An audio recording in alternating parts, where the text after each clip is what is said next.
Hello, everyone, and welcome to the Helping Friendly podcast. I'm Megan. I'm here with RJ and Jonathan. Hey, guys, how are you What's up? today?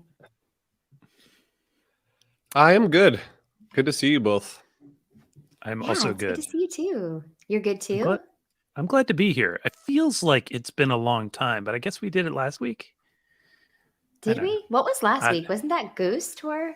Tab yeah, Tour? it was like we were recovering. It was the Goose Tab hangover episode. Oh, right. Yeah. This time of year, it just all starts to blend in for me. Yeah. I'm just day by day getting by, you know? Yeah. And Well, then I entered into a 5-day turkey coma. Yeah. Did you have a good holiday, both of you? It's pretty good. Pretty good. yeah, Yeah. good. We had a show last night in New York City, which was really fun. They're always so much fun. So many people told me that we should do more of them. So, we will, including one that's coming up in about 2 weeks. So we're going to do Undermine live for the first time, and we're going to be joined by Benji and Tom, and Megan's going to make an appearance as well. So, Yeah. Can't wait. Jonathan, don't be the odd person out here. Yeah. Come, Jonathan. I might not make it. I just love the Nice honesty. Yeah, Not gonna thanks. do it. No. Thanks, There's a Jonathan. pretty good chance that I will not be there, but I'm sure it'll be a blast. So Yeah, these it's things, gonna be they a lot of fun. always are. Like all of these Osiris Live things, whether I've listened to them or been a part of them, are outstanding. And I can't say I've talked to anybody at one who has been at one who said they were anything other than a really good time. So, not only should you do more of these, RJ, but Yes. everybody out there should show up and have that good time with you. I agree. Except This me. I'll make it. right. Well, no, you can't. But we're gonna make well, just so everybody knows, if you go to osirispod.com/Philly, that's spelled PHILLY for those of you who aren't familiar, you can see the ticket information. But we're gonna talk about Fish 97 in person, and then we're gonna have music by a band featuring Cal Kehoe from Pink Talking Fish, Chris DeAngelis from The Machine and Kung Fu, Adrian Tramontano from Twiddle, Jeremy Kaplan from Dogs in a Pile, Andrew Pfeiffer from Feel Free, who's my brother-in-law. They're the ones who played the house band last year at Ardmore, and he's going to bring some horn players, and it's going to basically be like a fall 97 style jam session, and it's going to be really, really, really cool. So osirispod.com/Philly. So somebody asked me somebody I know on the internet asked me if I was a guest for one of the pre-97 shows because of my fall 97 opinions. Yeah, you are not allowed to come on during the fall 97 ones. And I said, that's probably the case. That's amazing. I'm not going to confirm nor deny that. That's fair, but we know. Well, I'm very excited for this event, and I was so sad to miss last night. I was supposed to be there, but I was sick all weekend long. So it looks like it was an amazing event, and I'm super sad I had to miss. But I'll be in Philly, and I can't wait. And I hope lots of people come out and say hi. It's an important note to folks. If you aren't feeling well, don't go to the concert. Buy the ticket anyways, but don't go to the concert. That's fair. Please. For the sake of our musicians and music scene and everybody else who is hopefully well enough to attend. That is Yeah. fair. That's true. And I think that's fair. Thank you, Jonathan. PSA time. Yeah. What else? What else we got? I think that's it. What did we mention? Go Did ahead, we mention the Jonathan. Osiris Premium thing? Because Oh yeah, mention we that. put all that effort into it. Should I do it? We have everybody should Yeah. subscribe to Osiris Media on Apple for HF Pod Premium, and we have a new premium offering through Memberful, and they can go to Osiris Pod, and by they I mean you can go to osirispod.com/premium and get all kinds of cool extra content and ad-free podcasts and stuff like that. We recorded another bonus episode for this week that you could hear if you were a subscriber. So check it Yeah, out. we talked about music that we're listening to that's not Fish. So check it out. Crazy. Mm-hmm.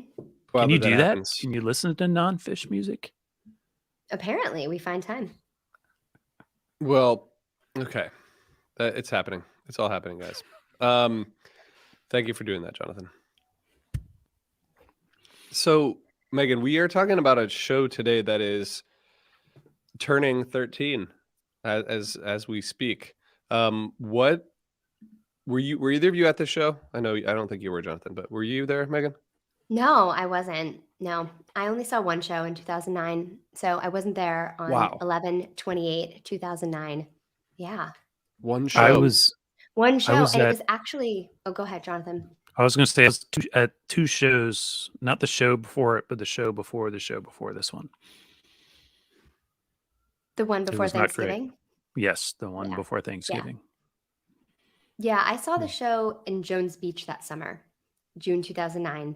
And I was very excited. Fish was back. I was like, I'm going back to Fish. I had a baby and I was like, I'm going to go back to Fish and like rage for the first time, even though I have like an 8-month-old. I'm so excited.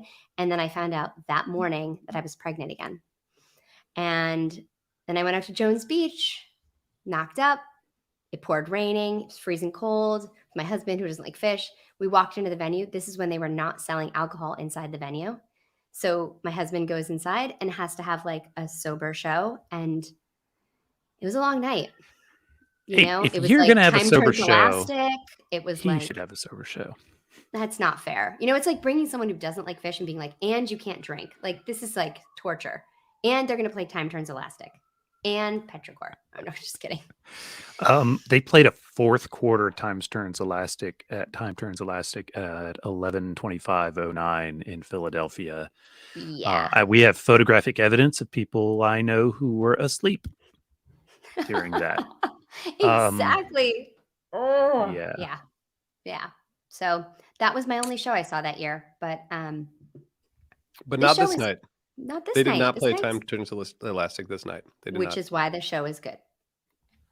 I don't think It was that's why it is good. It's just Just kidding. why it's not bad.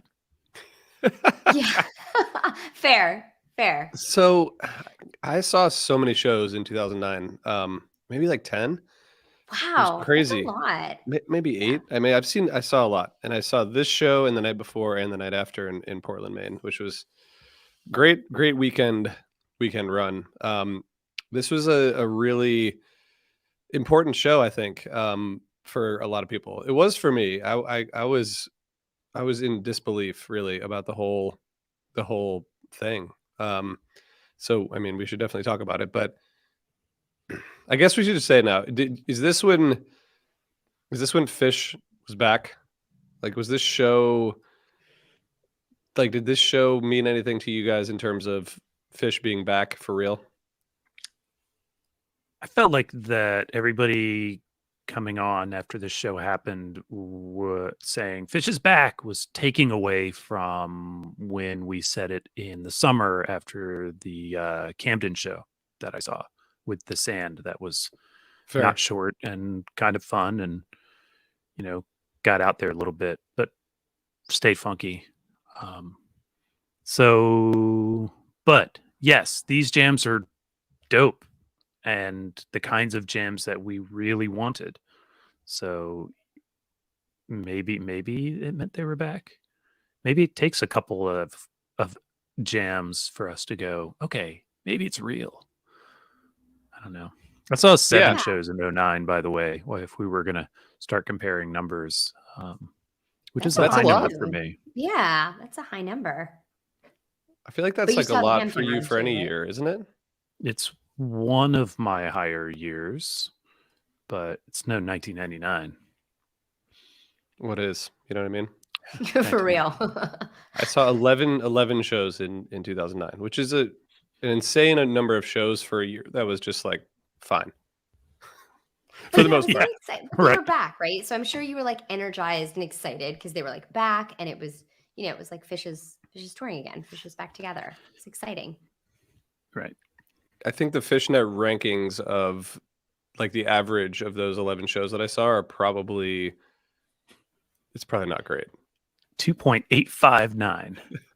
Yeah. But we had a blast. No, wait, but this All that one, matters. this 1128 pushes it right up, right? Because It's true. if we put it in That's gotta be credence on these helpful. ratings, this one's got a 4.505. You know, And it it's has important to high. go all 3 decimal points. You do, but you know what has a higher ranking than this? Another show I saw in Hartford that summer, which is a 4.53, which I That's a don't think nut that's show. it was so fun and iculous, and it was like a great fun time, but nothing like this. Megan, what did you think going back to this show? Or first of all, do you always, if you listen to this show, which I don't think a lot of people do, does anyone listen to the first set? And is there a reason to?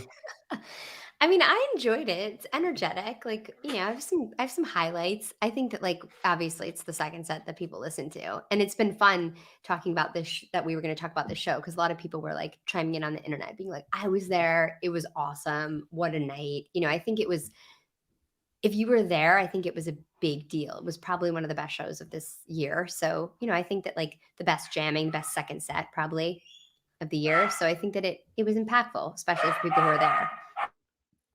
Yeah. So you mentioned the first set, and I'm going to share with you what I said to Megan before we started. Yeah. I don't need to listen to this first set again. That said, while I listened to it, I enjoyed some things. I thought the Uncle Pen was fine and good, which is a lot for 2009 when nailing things or whatever was often in question. And Huge in bust fact, out that too, whole right? Huge right, bust it's out. kind of a bust Mhm. out. In fact, that sequence, Uncle Pen, Sanity, Foam, Walk Away, NICU, that's cool.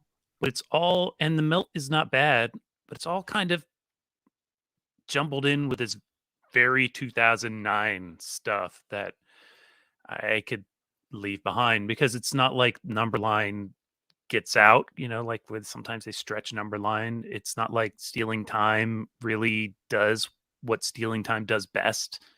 None of those things really happen. Alaska doesn't have that kind of like the extra go round that sometimes they do nowadays. Yeah. So there I've said. Yeah. There were like a couple points there, like you guys mentioned. I mean, like Sanity is cool to hear. Right. You know, I would like never argue against them playing Sanity. I want them to play it when I'm there, but Yeah.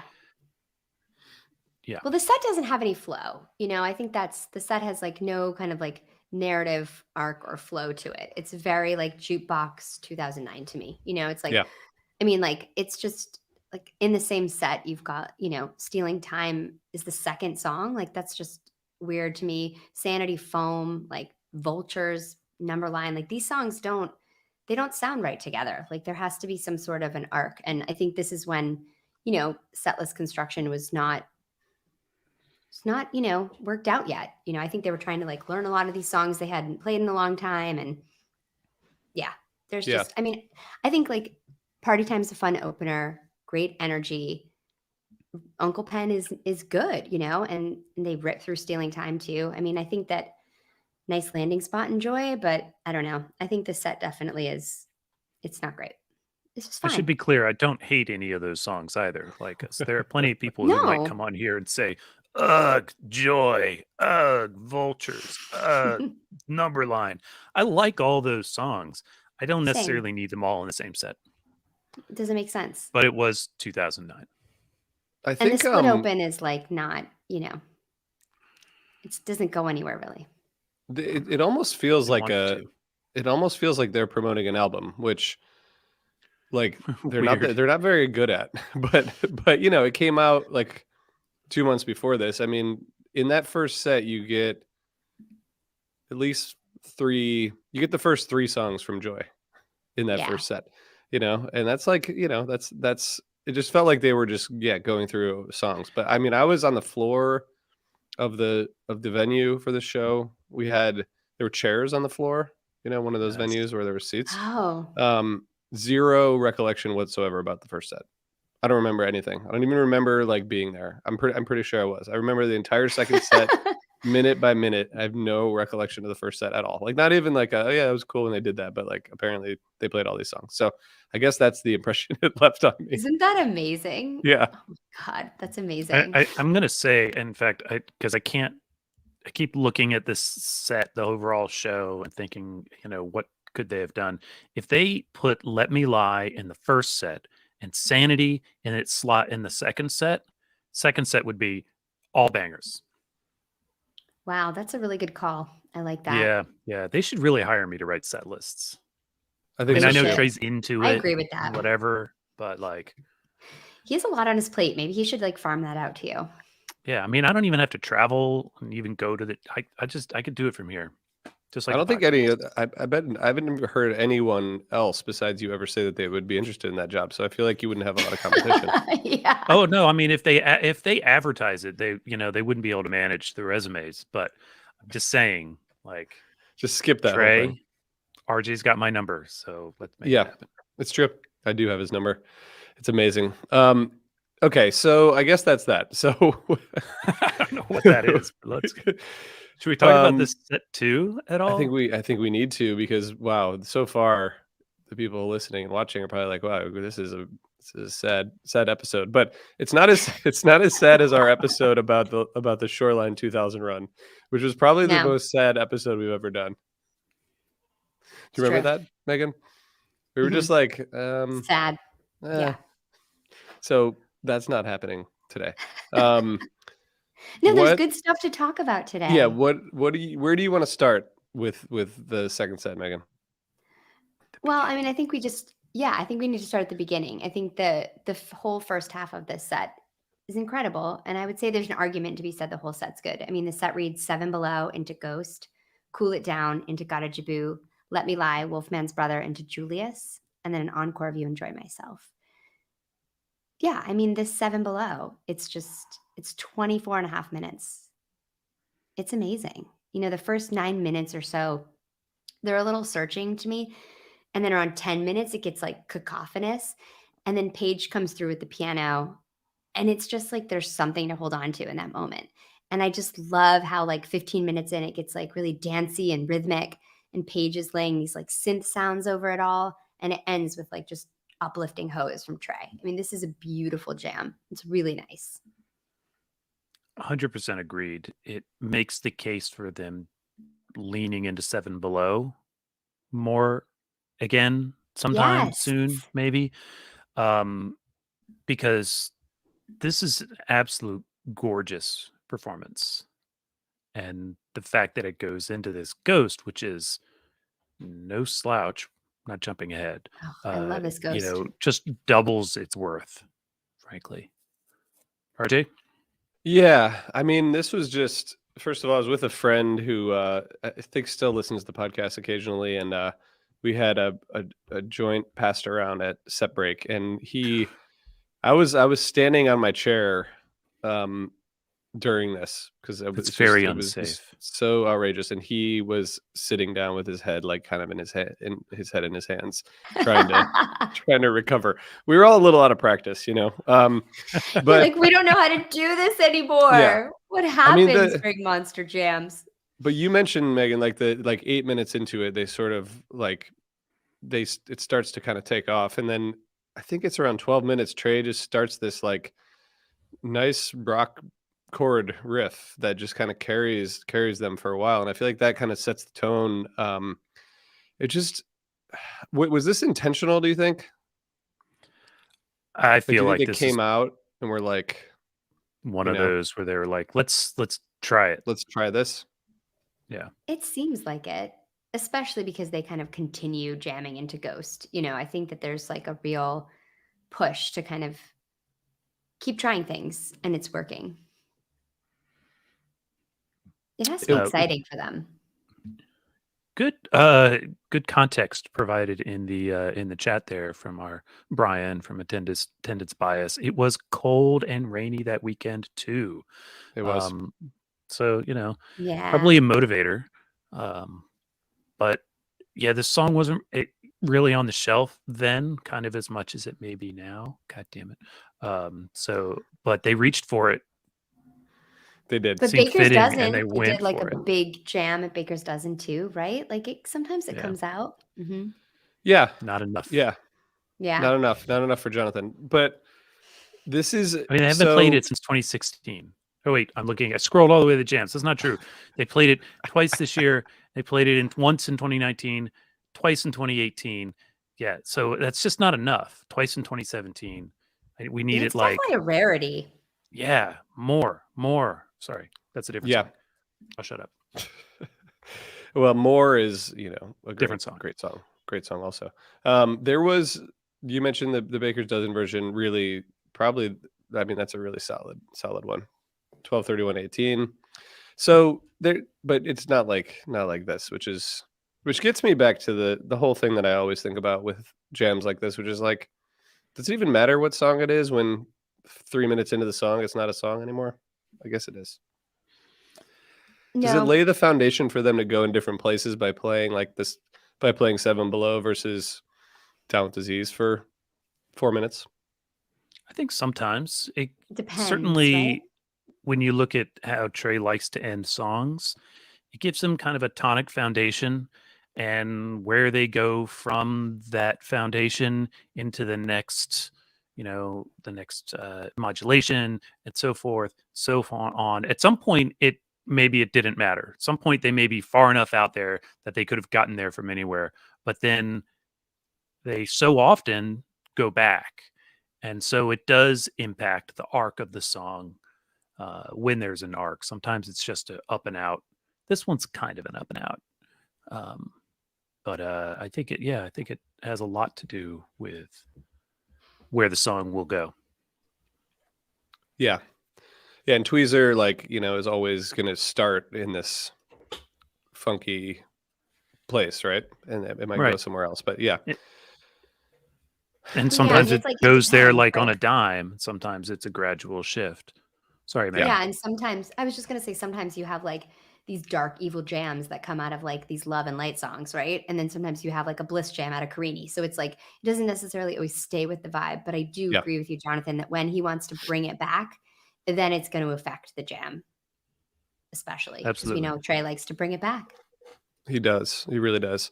I also like, they're kind of like testing this whole thing though. Like with the Rise Come Together from Raleigh from this past summer, right? It Oh, was like, yes. that was just like that could have been a jumping off of any song. I feel like they're doing that more often, but maybe not. I don't know anything. No, there's something to Yeah. that. But, looking back at this stuff in 2009, I mean, they were jamming so rarely that really the platform truly matters. It absolutely matters. They were not going to get this jam by opening with anything that was in the first set, for example. Like Sample in They a just, Jar, Free, or a yeah, song that now they'll jam. But yeah, sample in a jar. Nobody, they don't jam sample in a jar, except for those times that they Exactly. do. Yeah, no, they couldn't have gotten there then. Ryan Storm, I agree. always on point with his technical notes. He says jams for different songs start in different keys, moods, vibes, etc. It's like them deciding to jam out the end of Free at Blossom instead of the middle section, trying something new, right? And the song gives that, it's the platform. So Yeah, I say sometimes it matters, sometimes it doesn't.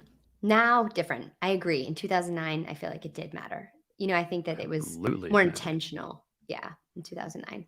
I think the thing about 2009 is that they were learning how to be a band again, learning how to play the songs again in many cases, and Hmm. learning how to make them fit together in a way that was interesting for them and hopefully also for us. I don't think we were an afterthought. I just think that when I say it, we're an afterthought. And Yeah, I like yeah, this go ahead. comment by Brian from Attendance Biased. Fish was trying to give us so much in 2009.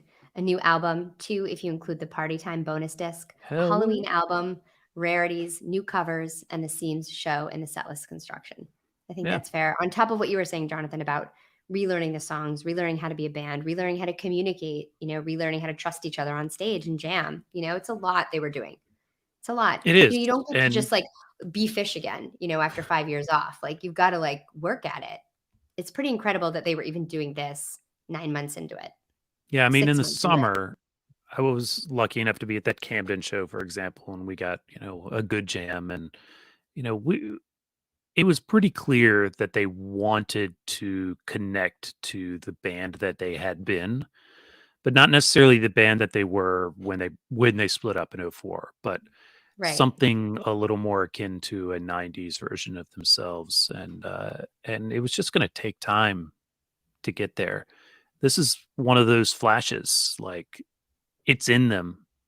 They connected with that thing that you can only practice and you can only try to cultivate so much. You just have to get good at listening to each other again, and then the door will open. And here it did. And it stayed open when they went to Ghost, which can I just Yeah. take us into this Ghost for a Yeah, second? please. Do it. Please. Do it. Because the Ghost is really it's fine and good, and then it jams for a bit. But there's this bit that I want to say it's around 12 minutes or so that is so like weird and like aggressively weird that I actually like rewound it multiple times while listening to it in my house in the living room, and my family was like, "What?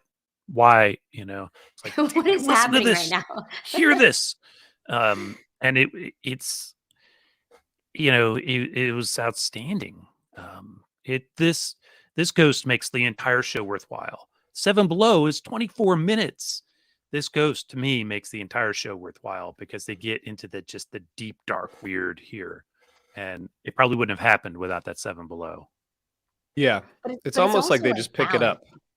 Yeah. They just like pick up the jam again, which is cool when that happens. Sorry, Megan. Yeah, it's kind of like what they were doing like over the last 2 years, just like using songs as launching pads. But like right away, this jam goes into this like sunny little melodic section, which is like right out of the song. Then it turns into this like rock and roll jam, and the organ comes out and it's like turns into a galloping beat, which kind of reminded me of like a No Man's Jam today. Like it had that kind of like I could feel myself doing like this dance I always do during like the No Man's Jam. It sounded like that to me. And it ends like super powerfully. It has this like big train like barreling down the tracks feeling, and then it slows down and you hear the crowd just go nuts. Like RJ, I can't imagine what it would have been like to be there in that moment, because the crowd just seems to like erupt, and it ends with this like no quarter vibe. It's like really like creepy and dissonant and cool. And when it finishes, the crowd is going insane and there's like prolonged applause. Like it sounds like people were clapping forever. It was so It's cool. one of those where the audience is like, "That was a thing." Yeah, Like they know wow. that was a Yeah. thing. It's really cool. What a cool moment. I had to say, I mean, there was probably the coolest moment I had seen of Fish. And again, like, sorry, before I say this, I have to say I got a lot of shit this summer when I said that the David Bowie that I saw at Alpine Valley was possibly the best David Bowie I've ever seen. That does That not was mean so that I think controversial. it does So not mean That's that I because mean people that I can't think read. it's it doesn't mean that I think it's the Yeah. best David Bowie they've ever played. It's you have to look at the shows that I've seen. So that caveat, I think this probably is the coolest thing I saw live maybe since like Camden 99 or Radio City 2000, because I didn't see Yeah. like a lot of those really great shows in 03, and 04 was just bad. 04.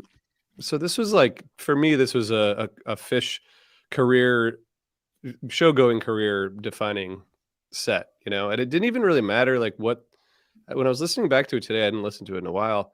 It doesn't even really matter like what's going on in the jams. It's just that it's like 45 minutes of just like jamming, which is just really awesome. You And you good both jamming kind of too. described what was happening, and it was amazing. But I do think there's like in the Ghost at the beginning, maybe it's Mike who's sort of like teasing Cool It Down a little bit at the beginning of Ghost. You can kind of hear like Oh, the that's bass cool. I line. didn't hear that. That's really Yeah. cool. Well, listen back to it and tell me if I'm wrong, because I'm fine if that's true. But then they go into Cool It Down at the end, and it was just that's the perfect perfect song after Perfect this landing. All right, 45 so minutes. let's recognize they're playing a cool down song called "Cool It Down." It's come on, what they should do this more. They really should. They really should. It's like fourth time played, Velvet Underground cover, obviously, like from the Loaded Halloween cover, but it's so cool if they played this more often after big giant jams. It's just would be like so perfect. Or if this got jammed out. Has this ever been jammed out? Because that would be amazing. But it does. I will say they give it just like one of those regular little carrot arrow transitions into Jaboo. I think you could argue that it might be more than that because they really do. You can hear Trey going to Jaboo before Jaboo starts, and it's pretty rad. I think that really this 4-song segment is the part what really makes this show. I could leave everything else as long as I could keep these 4 songs. I mean, the last 3 songs is just sort of like it doesn't. They're It's fine. kind of a throwaway. It doesn't like. I mean, fine versions. And like Julius is like the best way to end a set. I love that. That's great. But the yam Every is Julius is the best Julius. That is to say, every Exactly. Julius that you're listening to is the best Julius because it's just a rockin' song. It's amazing. Hearing it live is special. yeah. Yeah, super fun. Yeah, I mean, so you Enjoy Myself encore. I mean, what else? Like, what else do you need? I think that's a pretty good sign for the show. Also, it probably Yeah. means that they ended the set maybe a little early on the clock, so they got some time, but they're feeling it. So they're gonna let's try You Enjoy Myself. This is an And I didn't awesome listen to version. this, to be honest with you. I didn't. I was busy, got distracted. It's a Megan, great version. It's a great version. It's just got a lot of energy. It's perfectly played. Trey's using some like effect pedal or something crazy with like synths right before the tramp drums. It just sounds really, really, really cool. I don't know enough about his gear to know what it is, but it's just got some extra mustard to it. Like this is a really, really good yam. Like really good. we That like the stands out. mustard. They Yeah. played this song 15 times in 2009, which is probably not surprising because it's their most played song ever, and probably maybe their most famous song. I don't know. Do They people worked know this song? really their- hard to be able to play it at all. Yeah. And Right. the only way to Right. be able to play it is to keep playing it. Yeah, Yeah. that's true. So, Exactly. yeah. Well, and around the breakup, and when they came back, Trey's like inner monologue with himself about his feelings about Fish. You Enjoy Myself was mentioned like every time he talked about it, which was only a couple times. But he kind of famously said, "I don't want to be going around playing You Enjoy Myself for people every night." But it turned out he actually did. And Actually, No, he he does. really did. Exactly. Yeah. And he said something sort of explicit about You Enjoy Myself later. This is a. I mean, we have to just kind of go back to what we talked about at the beginning, which is like, did this make Fish back? I kind of think it did, for me at least. I think Jonathan, it showed that they you made good could points. do what we all knew they could do, right? And it wasn't just like a one-off in one song in one show. This is like a 2 songs, but I think it's just like a really strong set of jamming that makes you, I don't know, kind of believe that like they could get there again. And I think it's pretty incredible that they were playing like this, even if it's just for part of the show so soon after they got back together. That was inspiring to me. I will say that I saw them again on the 5th in Charlottesville, 5th of December. So the Albany run was followed by a 3-night MSG run because that was not a New Year's Eve in New York year. And they ended the tour in Charlottesville. Probably, playing for the management company, Red Light, Right. John Paul Jones Arena, and we had a naked guy and all the usual things that you do when you want to impress your managers, I guess. But that second set had like Tweezer, Light, Piper, Free, as an opener, and it doesn't even make the jam charts. But I really felt by at that point the band was comfortable Yeah. and not in the kind of, you know, sometimes when you describe an artist or a band as being comfortable, it's a derogatory thing, you know, as compared to being hungry. I feel like that, you know, I had seen the first 3 shows of the year at Hampton, and then seeing that show, particularly as contrasted with the Philly show that I saw a band that was much more at ease, being themselves, doing their thing, even if I didn't see a 24-minute 7 Below. I think by that point, I felt like the band, back or not, they were on track to it. And, you know, arguably, I think it took a few more years to really be there. But the flashes were happening. And so I was happy and remain happy. Yeah. Yeah. I think for me, it was like 2012 when things really started to like click back into place consistently. But yeah, I Yeah. think this is like a beginning of the piece. I think Brian says from Attendance By says this was a piece of Fish being back. The set long jamming piece. The Hartford show was the Gamehenge piece. The MSG run was the arena rock piece. Fish came back piece by piece. Make Right. sense? I put it more 2013, but maybe that's just to justify not going to see them at all in 2012. But I was on break. Yeah.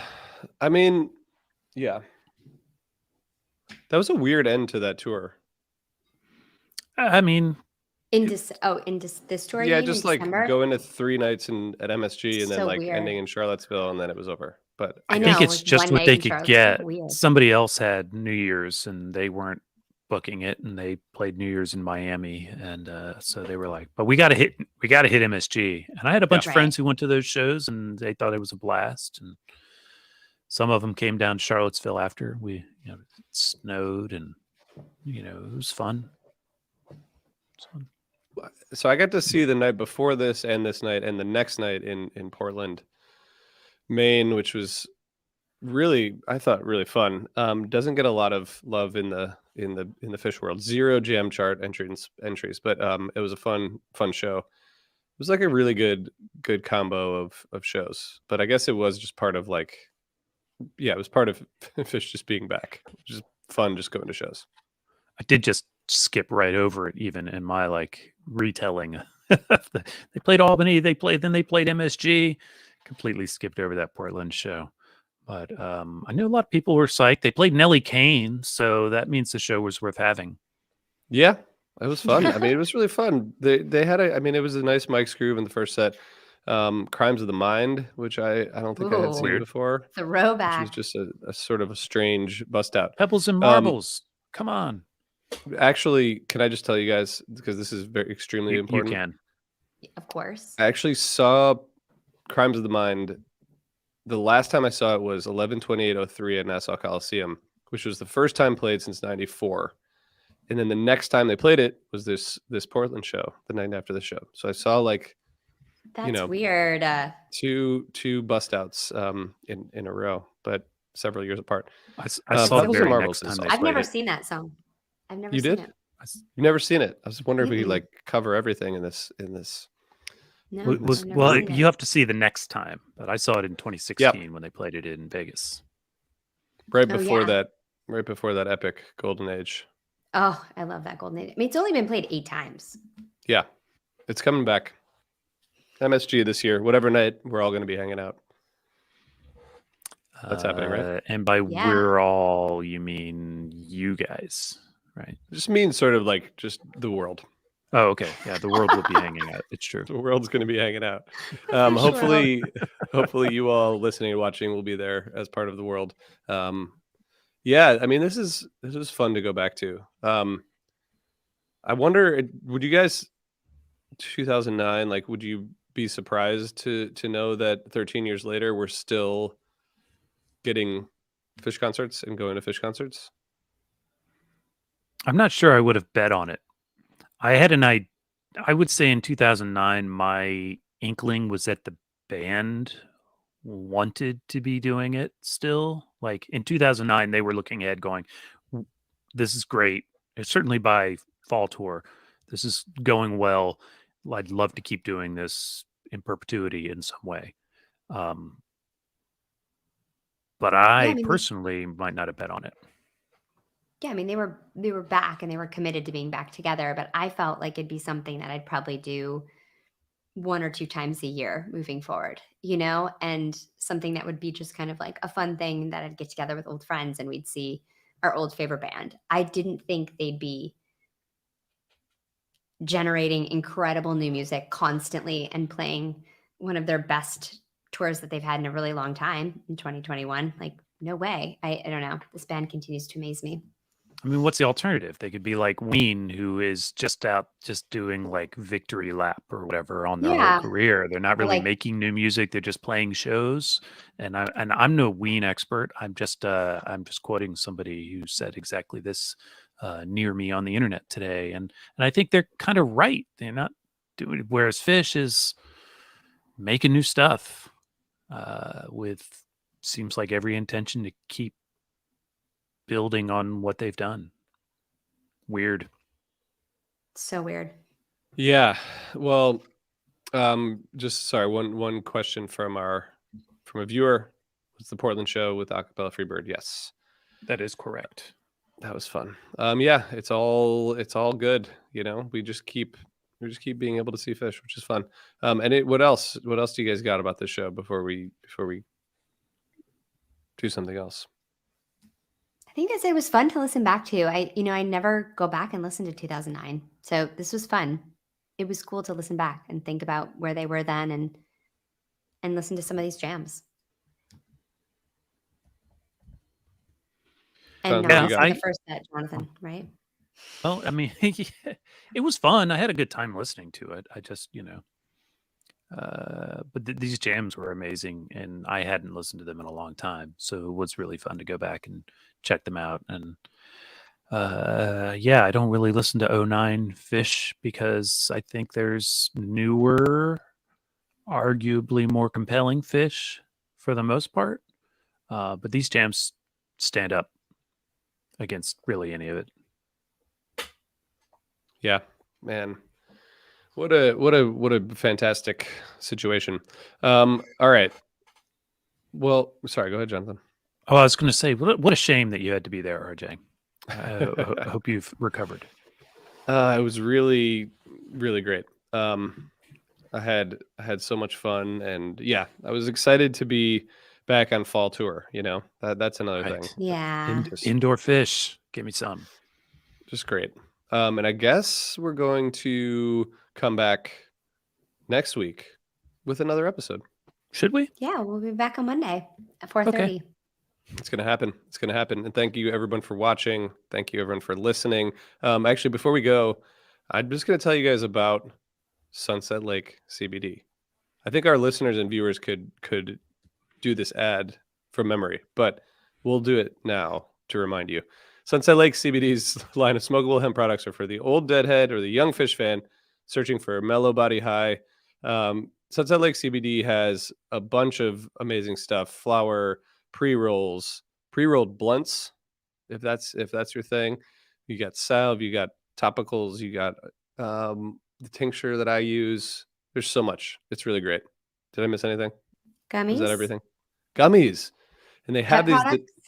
pet products. The new gummies they have also are like specifically designed for sleep, which I They're need some of. amazing. They have melatonin. They're so good.